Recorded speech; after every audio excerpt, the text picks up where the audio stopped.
একটি সেতুর অভাবে দীর্ঘ ৫০ বছর ধরে নিদারুণ কষ্টে নদী পারাপার করছেন টাঙ্গাইলের ঘাটাইলের ১৫টি গ্রামের প্রায় অর্ধ লাখ মানুষ। সীমাহীন দুর্ভোগ ও ভোগান্তি পোহাচ্ছেন তারা। বর্ষা মৌসুমে নৌকা ও শুষ্ক মৌসুমে বাঁশের সাঁকোই তাদের এখন একমাত্র ভরসা। বেশি বিপাকে পড়তে হচ্ছে বয়োজ্যেষ্ঠ ব্যক্তি ও স্কুলগামী শিশু শিক্ষার্থীদের। এছাড়া সেতু না থাকার কারণে জরুরিভাবে হাসপাতালেও যেতে পারেন না এসব এলাকার মানুষ।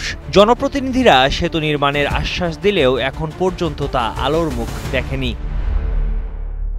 কৃষকদের নানা ধরনের ফসল পরিবহন সহ উপজেলা সদরে যেতে হয় এ নদী পার হয়েই। ভরা বর্ষায় নৌকায় নদী পার হতে গিয়ে প্রায়ই ঘটে নৌকাডুবির ঘটনা।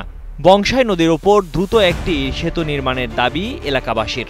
৫০ বছর ধরে ব্রিজ তাঁতি খেলে মাটির মাফিয়া নিয়ে করে পরীক্ষা করে, আজ পর্যন্ত কোনো ব্রিজের কোনো খবর নাই। এলাকাবাসীর প্রাণের দাবি এই গাঙ্গাইর বংশাই নদীর উপর ব্রিজ। দীর্ঘদিন ধরে তাদের একটাই দাবি যে কেন এই ব্রিজ হচ্ছে না। আমরা ইতিপূর্বে অনেকবার দেখেছি, অনেক লোকজন এসে এখানকার সয়েল টেস্ট করে যায়, বিভিন্ন পরীক্ষা নিরীক্ষা চালিয়ে যায়, কিন্তু আশানুরূপ কোনো ফল পাওয়া যায় না। এই গাঙ্গাইর সরাসা গ্রামের নদীতে দীর্ঘদিন যাবৎ ব্রিজ হওয়ার কথা থাকলেও এই ব্রিজটি হচ্ছে না। বাবার মনে চায় না এই গুড়াটা যদি ব্রিজ হয়, জনগণ এই এলাকার জনগণ বাইসা যায়, পারাবারের খুবই কঠিন অবস্থা।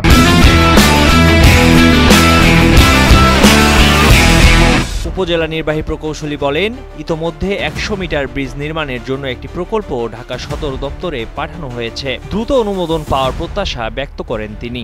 দলাফাড়া গাঙ্গার নামক স্থানে যে ঝিনাই নদীটা আছে, উক্ত স্থানে ব্রিজটা অতীব জনগুরুত্বপূর্ণ। চারদিকে এখানে স্কুল আছে, মাদ্রাসা আছে। উক্ত স্থানে যদি আমরা ব্রিজটা বাস্তবায়নের নিমিত্তে আমরা অনূর্ধ্ব ১০০ প্রকল্প, অনূর্ধ্ব ১০০ মিটার প্রকল্পে একটা প্রকল্প আমরা অলরেডি এটা প্রস্তাব দিচ্ছি। আমরা যথারীতি ব্রিজ প্রস্তুতির নিমিত্তে যে অ্যাপ্রাইজাল ফরম্যাট কিংবা অন্যান্য তথ্যাদি সংগ্রহ করে ঢাকার সদর দপ্তরে প্রেরণ করছি।